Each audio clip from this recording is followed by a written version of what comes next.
നമസ്കാരം. ഇന്ന് നമ്മൾ ഒരു നടിയെ കുറിച്ചാണ് നമ്മൾ പറയാൻ വന്നിരിക്കുന്നത്. കാരണം എന്താണെന്ന് വെച്ചിട്ടുണ്ടെങ്കിൽ ഇത് നമ്മുടെ മലയാള നടിയല്ല, തമിഴ് നടിയല്ല, ശരിക്കും പറഞ്ഞു കഴിഞ്ഞാൽ ഹിന്ദി നടിന്. അത് തെലുങ്കിലാണ് ഒരുപാട് ഫേമസ്. അതുപോലെ തന്നെ ഹിന്ദിയിൽ അഭിനയിച്ചിട്ടുണ്ട്, തമിഴിലും മലയാളത്തിലും ഒന്നും അഭിനയിച്ചില്ല. അഞ്ജലി നായിഡു സുന്ദരിയാണ്, സുമുഖിയാണ്, നന്നായി സെക്സ് കാണിക്കും, നല്ല ക്യാരക്ടർ അഭിനയിച്ചിട്ടുണ്ട്, നല്ല നടിന്. കോടീശ്വരി എന്ന് പറഞ്ഞാൽ കോടികൾ ഉണ്ടാക്കിയുള്ള സിനിമയിൽ അഭിനയിച്ചിട്ട് ഇത്രയും കോടികൾ ഉണ്ടാക്കാൻ, വളരെ ചുരുക്കം പടത്തിൽ അഭിനയിച്ചിട്ട് എങ്ങനെ ഇത്രയധികം കോടികൾ ഉണ്ടാക്കി? എല്ലാവരും മനസ്സിലും. അവിടെ ഹൈദരാബാദിൽ ബംഗ്ലാവ് എന്ന് പറഞ്ഞാൽ വലിയ ബംഗ്ലാവ്, ആഡംബര കാറുകൾ, ഇതെല്ലാം ഇവൾ ഒറ്റയ്ക്ക്, വേറെ ആരില്ല, അച്ഛനില്ല കൂടെ. ഇവരൊക്കെ അച്ഛനും അമ്മയും അനിയന്മാരും ചേട്ടന്മാരൊക്കെ ഉണ്ട്, ഒക്കെ നാട്ടിലാണ്. ഇവരാരും ഇല്ലാണ്ട് ഇവൾ ഒറ്റയ്ക്ക് വന്ന് ഹൈദരാബാദിൽ വന്ന് ഇവൾ ഒറ്റയ്ക്ക് ഫൈറ്റ് ചെയ്ത് ഇത്രയും വലിയ കോടീശ്വരിയായി. എങ്ങനെ? ആർക്കും ഒരു പിടുത്തമില്ല. എല്ലാവർക്കും ഒരു സ്വപ്നം പോലെയാണ് അഞ്ജലി നാടിൻ്റെ ജീവിതം പറഞ്ഞു കഴിഞ്ഞാൽ. ഇവൾ എങ്ങനെ ഈ കോടികൾ ഉണ്ടാക്കി? ഇവളാന്ന് വെച്ചിട്ടുണ്ടെങ്കിൽ സിനിമയിൽ അഭിനയിക്കുന്നത് വളരെ ചുരുക്കമാണ്. അന്ന് അഭിനയിച്ച സിനിമകളൊക്കെ ഇവൾ ഏത് റോളും അഭിനയിക്കും. അതുപോലെ തന്നെ സോഷ്യൽ മീഡിയയിൽ ഒരുപാട് ഇവള് വൈറലാണ്. എല്ലാ വീഡിയോകളും വൈറലാകും. അതുപോലെ തന്നെ ഫോട്ടോസൊക്കെ പല ഹോട്ട് ഫോട്ടോസിലിടുമ്പോൾ അതൊക്കെ ഞരമ്പ് രോഗികൾ പറന്നു കൊണ്ടുപോകും. അതുപോലെ തന്നെ ഇവൾ ഒരു ഭയങ്കര ഒരു പടർന്നു നിൽക്കുന്ന, സോഷ്യൽ മീഡിയ പറന്നു നിൽക്കുന്ന, അതുപോലെ തന്നെ ജനങ്ങളുടെ മനസ്സിലെ ഉള്ള സൗന്ദര്യം യുവജനങ്ങളുടെ ഹൃദയത്തിൽ ഇങ്ങനെ ഏറ്റെടുത്തിരിക്കുക. അങ്ങനത്തെ ഒരു നടി ഒരു സുപ്രഭാതത്തിൽ അവൾ മരിച്ചു.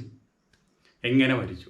അവളുടെ ആഡംബര കാറിൽ അവളുടെ ശവം ഒരു വലിയൊരു കൊക്കയിൽ കൊണ്ടിട്ടു. ഇവിടെ 5-6 ദിവസമായിട്ട് ആർക്കും കാണാനില്ല. അങ്ങനെ ഇരിക്കുന്ന സമയത്താണ് ഇവളുടെ കാറ് കണ്ടിട്ട് ആൾക്കാർ ഇൻഫോം ചെയ്യുന്നു, പോലീസ് വരുന്നു, അവളെ അന്വേഷിക്കുന്നു. ഇവിടെ ഇന്ന അഞ്ജലി നായിഡു എന്നുള്ളത് അറിയാൻ വേണ്ടിയിട്ട് ഇവളെ വീട്ടുകാർ വിളിച്ചു വരുത്തണം. അവളുടെ അനിയൻ, ഇവളാണ് മരിച്ചത്, ഇവളാണ് എൻ്റെ അനിയത്തിയാണ്, അവളുടെ അമ്മ തിരിച്ചറിയണം. അങ്ങനെ എല്ലാവരും തിരിച്ചറിയണം. എല്ലാവരും ഞെട്ടിച്ചുകൊണ്ട്, സിനിമാ ലോകം ഞെട്ടിച്ചുകൊണ്ട്, മാധ്യമങ്ങൾ ഞെട്ടിച്ചുകൊണ്ട്, ഇത്രയും വലിയൊരു കോടീശ്വരി എങ്ങനെ പോയി? ആത്മഹത്യ ചെയ്തതാണോ അതോ കൊലപാതകമാണോ? അവിടെയാണ് കഥേര ചുരുളകൾ അഴിയുന്നത്. പോസ്റ്റ്മോർട്ടത്തിൽ മനസ്സിലായി, ക്രൂരമായിട്ട് അഞ്ജലി നായിഡുവിനെ കൊന്ന് കാറിലാക്കി കൊണ്ട് തള്ളിയിരിക്കണമെന്ന്. ഇത് ദൃശ്യം കഥയല്ല കേട്ടാ, ഇതൊരു നടന്ന സംഭവമാണ്. അങ്ങനെ ഇനി നമുക്ക് അഞ്ജലി നായിഡുവിൻ്റെ ജീവിതത്തിലേക്കൊന്ന് കടക്കാം. അഞ്ജലി നായിഡുവിൻ്റെ ജീവിതത്തിലേക്ക് കടന്നത് ഞാനല്ല, പോലീസാണ്. പോലീസ് എന്ത് ചെയ്തു? എന്താണ് അഞ്ജലി നായരുടെ ജീവിതം എന്നറിയാൻ വേണ്ടി അഞ്ജലി നായരുടെ വീട് സെർച്ച് ചെയ്യണം. സെർച്ച് ചെയ്തപ്പോൾ ഒരു 150 ഇത് കിട്ടണം, പെൻഡ്രൈവ്, അതുപോലെ തന്നെ മെമ്മറി കാർഡ്. അതൊക്കെ പോലീസ് പരിശോധിച്ചപ്പോൾ പോലീസ് ഉദ്യോഗസ്ഥർ ഒരു ടീമിനെ ഈ കേസന്വേഷണത്തിന് വേണ്ടി നിയോഗിച്ചിട്ടുണ്ടായിരുന്നു. ആ ടീം ഞെട്ടിപ്പോകണം. എന്താ കാരണം എന്ന് വെച്ചിട്ടുണ്ടെങ്കിൽ, ഇന്ന് അവിടെയുള്ള വലിയ രാഷ്ട്രീയ നേതാക്കന്മാർ, സിനിമാ നടന്മാർ, അതുപോലെ തന്നെ എല്ലാ പോലീസ് ഉദ്യോഗസ്ഥർ, വലിയ പോലീസ് ഉദ്യോഗസ്ഥർ, തൂറ്റ SIO, സബ് ഇൻസ്പെക്ടറോ സർക്കിളോ ഒന്നല്ല, വലിയ പോലീസ് ഉദ്യോഗസ്ഥന്മാർ, ഇവരെല്ലാവരും കൂടി ഈ നടിയുടെ കൂടെ ഓരോ രാത്രി കഴിയുന്ന വേഴ്ചകൾ, പരിപാടി ചെയ്യുന്ന സീൻസൊക്കെ ഇവൾ ഷൂട്ട് ചെയ്ത് പെൻഡ്രൈവിലാക്കിയിട്ട് എടുത്തു വെച്ചിരിക്കുക. ആ പെൻഡ്രൈവ് കണ്ടോടുകൂടി പോലീസിൻ്റെ ഗ്യാസ് അപ്പം പോയി. ഇതൊന്നും ഒരാളെ പേരിലും കേസെടുക്കാൻ പറ്റില്ല, ഒരാളെ ആ നേതാക്കന്മാരെ അടുത്തേക്ക് ചെല്ലാൻ പോലും പറ്റില്ല. കാരണം എന്താണ്? അവരൊക്കെ വലിയ ജനനേതാക്കന്മാരാണ്. അവരൊക്കെ ഈ കേസും പറഞ്ഞ് ഇങ്ങനെ ഈ നടിയുടെ പേരും പറഞ്ഞ് ചോദ്യം ചെയ്യാനോ, അല്ലെങ്കിൽ CD ഇങ്ങനെ നിങ്ങളിങ്ങനെ സെക്സി ആയിട്ട് അവളുടെ കൂടെ കഴിഞ്ഞിട്ടുണ്ട് എന്ന് പറഞ്ഞ് പോലും ചെല്ലാൻ പാടില്ല, ഭൂകമ്പം ഉണ്ടാവും. അപ്പോൾ പോലീസ് ഉദ്യോഗസ്ഥർ ഈ ടീം തന്നെ പറയണ്, ഈ ടീം ഇങ്ങനെയുള്ള സംഭവങ്ങൾ കണ്ടപ്പോൾ അതിൻ്റേതായുള്ള ആഭ്യന്തര വകുപ്പ് മന്ത്രിയായിട്ട് സംസാരിച്ചു. ഇങ്ങനെയൊക്കെയാണ് കാണുന്നത്, ഞങ്ങൾ എന്ത് ചെയ്യണം, ഞങ്ങൾ എവിടെ നിന്ന് ഈ കേസ് അന്വേഷണം തുടങ്ങണം, ആരാണ് ഈ നടിയെ കൊണ്ട് ഇവിടെ തള്ളിയത് എന്ന് അറിയണമെങ്കിൽ ഇവരൊക്കെ ചോദ്യം ചെയ്യണം. ഈ കണ്ടീഷനിൽ നമുക്ക് ഇവരാരും ചോദ്യം ചെയ്യാൻ പറ്റില്ല. അപ്പോൾ അതുകൊണ്ട് ഞങ്ങൾ എന്ത് ചെയ്യണം? അപ്പോൾ ആഭ്യന്തര വകുപ്പ് പറഞ്ഞെന്താ വെച്ചിട്ടുണ്ടെങ്കിൽ, ഇത്തരം ഒരു കേസിൽ നമ്മൾ ആ CD, ഈ പെൻഡ്രൈവും എല്ലാം നശിപ്പിക്കുക. അവരെക്കുറിച്ച് അന്വേഷണമില്ല. ഇതിൽ കാണുന്ന അവളായിട്ട് ശയിച്ചിട്ടുള്ള ആരുമായിട്ടും അന്വേഷണമില്ല. അതെല്ലാം നശിപ്പിച്ച് കളഞ്ഞു. നമുക്ക് ആ വഴിക്ക് പോയാൽ നമ്മുടെ മന്ത്രിസഭ തന്നെ പോകും. അപ്പോൾ അതുകൊണ്ട് ഇങ്ങനൊരു സാധനം നമുക്ക് കിട്ടിയിട്ടില്ല, നിങ്ങളത് മറക്കുക. അതും കഴിഞ്ഞ് നിങ്ങൾ അന്വേഷണം നിർത്തരുത്. ജനങ്ങൾക്ക് നമ്മൾക്ക് നാളെ മറുപടി കൊടുക്കണം. ഇവരാരും ആണ് എന്നുണ്ടെങ്കിൽ നമ്മൾ ഈ കേസ് ഇവിടെ മടക്കി നിങ്ങൾ ക്ലോസ് ചെയ്യുക. ഇവരാരും അല്ല ഈ കൊലപാതകം ചെയ്തതെന്ന് എന്തെങ്കിലും സൂചന നിങ്ങൾക്ക് കിട്ടുമെന്ന് നിങ്ങൾ പരിശ്രമിക്കുക. എന്നിട്ട് നിങ്ങൾ ആ വഴിക്ക് എത്തുക. അവസാനം നിങ്ങൾ ഒന്നും എത്തിയില്ല, നിങ്ങൾ കണ്ടുപിടിച്ചില്ലെങ്കിൽ നിങ്ങളുടെ പേരിൽ യാതൊരു പ്രശ്നവുമില്ല, നിങ്ങൾക്ക് പ്രൊമോഷൻ തരികയും ചെയ്യുന്നുണ്ട്. നിങ്ങൾ ഈ കാര്യം ഇവിടെ മടക്കി വയ്ക്കുക എന്നാണ് ആഭ്യന്തര വകുപ്പ് പറഞ്ഞത്. ഒരു രക്ഷയില്ല, അത്ര തന്നെ പറ്റുള്ളൂ. അങ്ങനെ ഇവളുടെ കൂടെ ശയിച്ചുള്ള ആൾക്കാരെ പേര് കേട്ട് കേട്ടപ്പോൾ നമ്മൾ ഞെട്ടിപ്പോകും. സിനിമ സൂപ്പർ സ്റ്റാറുകൾ വരെ ഉണ്ട്. അപ്പോൾ അങ്ങനെ നിൽക്കുന്ന ഒരു കേസ് ഇവർ എവിടെ നിന്ന് അന്വേഷണം തുടങ്ങും, എവിടെ അന്വേഷിക്കും?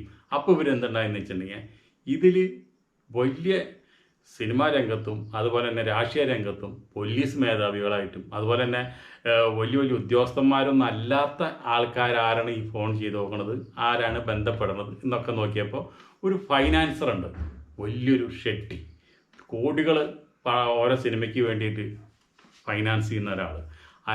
അയാളായിട്ട് ആഡംബരകാര്യ വരുന്ന ഇവിടെ ആയിട്ട് ഷെയ്ക്കിന് ഇവിടെ ആയിട്ട് കുറേ ഫോട്ടോസുകൾ സോഷ്യൽ മീഡിയയിൽ ഇട്ടിട്ടുണ്ട്. അപ്പോൾ ആ ഒരു സ്ഥലത്ത് നിന്ന് അവർക്ക് അന്വേഷണം തുടങ്ങാമെന്ന് വിചാരിച്ചു. അദ്ദേഹത്തിനെ വിളിച്ചു, അദ്ദേഹത്തിനോട് വിളിച്ച് ചോദ്യങ്ങൾ ചോദിച്ചു, കാര്യങ്ങളൊക്കെ ചോദിച്ചു. ഏട്ടത്തും വലത്തും നിന്ന് ക്രൂരമായിട്ടും മറ്റുള്ള കാര്യങ്ങളായിട്ടും ഒക്കെ ചോദ്യം ചെയ്തു. അപ്പോൾ പോലീസിന് മനസ്സിലായി ഇയാൾക്ക് യാതൊരു ബന്ധവുമില്ല, ഇയാളുടെ കയ്യിൽ തന്നെ കോടികളുണ്ട്, പിന്നെ ഇയാളെ കൊല്ലേണ്ട കാര്യം ആൾക്ക് ഇല്ലല്ലോ. അപ്പോൾ അതുകൊണ്ട് അദ്ദേഹത്തിനെ ഈ കേസിൽ നിന്ന് ഒഴിവാക്കി. പിന്നെ ആരെ പിടിക്കും? പിന്നെയും കെടുക്കുന്ന ആൾക്കാരുടെ ലിസ്റ്റുകൾ. അതിൽ താരതമ്യേന ഒരു സോഷ്യൽ മീഡിയയിൽ ഇൻഫ്ലുവൻസറായുള്ള ഒരാളായിട്ട് ഇവൾക്ക് ബന്ധമുണ്ട്. അയാളും കോടീശ്വരനാണ്. അയാളായിട്ട് ഇവൾ ബന്ധപ്പെടുന്ന ഒരു സീഡിനായിരുന്നു. അങ്ങനെ ആ സോഷ്യൽ മീഡിയയിൽ ഇൻഫ്ലുവൻസറായുള്ള അദ്ദേഹത്തിനെ വിളിച്ച് ചോദ്യം ചെയ്തപ്പോൾ അദ്ദേഹം പറഞ്ഞു, ഇവളായിട്ട് ഞാൻ ബന്ധപ്പെട്ടിട്ടുണ്ട്, ഞങ്ങൾ പല കാര്യങ്ങളും ചർച്ച ചെയ്യാറുണ്ട്, ഞാൻ ഈ ബംഗ്ലാവിൽ വന്നിട്ടുണ്ട്, ഇവിടെ ഞാൻ പല ദിവസം താമസിച്ചിട്ടുണ്ട്, ഞങ്ങൾ മദ്യപിക്കാറുണ്ട്, ഞങ്ങൾ മയക്കുമരുന്ന് ഉപയോഗിക്കാറുണ്ട്. പക്ഷേ എന്നും ഒരു പ്രാവശ്യം പോലും അവൾ അഞ്ജലി നായിഡു എന്നോട് കല്യാണം കഴിക്കാനോ കല്യാണ ജീവിതം എന്ന് പറഞ്ഞാൽ അവൾക്ക് ഇഷ്ടമല്ല. അങ്ങനെ ഒരു കല്യാണ ജീവിതത്തിലേക്ക് പോകണം, കുട്ടികളുണ്ടാവണം എന്നുള്ളൊരു ആഗ്രഹമുള്ള ഒരു വ്യക്തിയല്ല. ഉള്ള ജീവിതം ആസ്വദിച്ച് അടിച്ചു പൊളിച്ച് ജീവിക്കുന്ന മാത്രമുള്ളൂ. ഈ സ്വത്തുക്കൾ എന്നും നിലനിർത്തി കൊണ്ടുപോകണം. ഇവൾ മരിക്കുമ്പോഴും ഇവൾ മില്യൺ കോടികളുടെ ആസ്തിയുള്ള ആളാണെന്നുള്ളത് അറിയണം. അതിനാണ് ഇവൾ ചെയ്യുന്നത്. അപ്പോൾ ഈ രൂപകളും കോടികളൊക്കെ ഉണ്ടാക്കിയത് ഇതുപോലെയുള്ള വലിയ വലിയ ആൾക്കാരെ കൂടെ കിടന്നും അവരൊക്കെ ബ്ലാക്ക് മെയിൽ ചെയ്തും ഈ സിനിമയിൽ അഭിനയിച്ചും ഒക്കെയാണ് ഉണ്ടാക്കിയിട്ടുള്ളത്. അതിനൊന്നും ഇനിയിപ്പോൾ ഇവിടെ പ്രശസ്തി ഇല്ല, അതൊക്കെ പോയി, അതൊക്കെ മാഞ്ഞു പോയി. അപ്പോൾ ഈ ഇൻഫ്ലുവൻസറും ഈ കേസിൽ അകപ്പെട്ടിട്ടില്ല എന്ന് മനസ്സിലായി. അപ്പോൾ അതും തീർന്നു. പിന്നെ പല ആൾക്കാരും വിളിച്ച് ചോദ്യം ചെയ്തു. പല ആൾക്കാരും വളരെ ഇവിടെ അടുത്തുള്ള കാര്യങ്ങൾ, ഇവിടെ കാർ ഡ്രൈവർമാർ, അതുപോലെ തന്നെ ഉള്ള വീട്ടിൽ ജോലി ചെയ്യുന്ന ആൾക്കാർ, ഇവിടെ നിന്ന് ജോലി ചെയ്ത് പോയ ആൾക്കാർ, അതുപോലെ തന്നെ ഇവർക്ക് എവിടെയെങ്കിലുമൊക്കെയുള്ള ആൾക്കാർ. പക്ഷേ അവസാനം പോലീസ് ചെന്നെത്തിയത് എവിടെയാണെന്ന് വെച്ചിട്ടുണ്ടെങ്കിൽ, ഇപ്പോൾ ഇവള് വളരെ ചെറുപ്പത്തിലെ തന്നെ വീട്ടിൽ നിന്ന് വഴക്കൂടി പോകുന്ന ഒരു വ്യക്തിയാണ്. പിന്നെ വീട്ടുകാരായിട്ട് വലിയ ബന്ധമില്ല.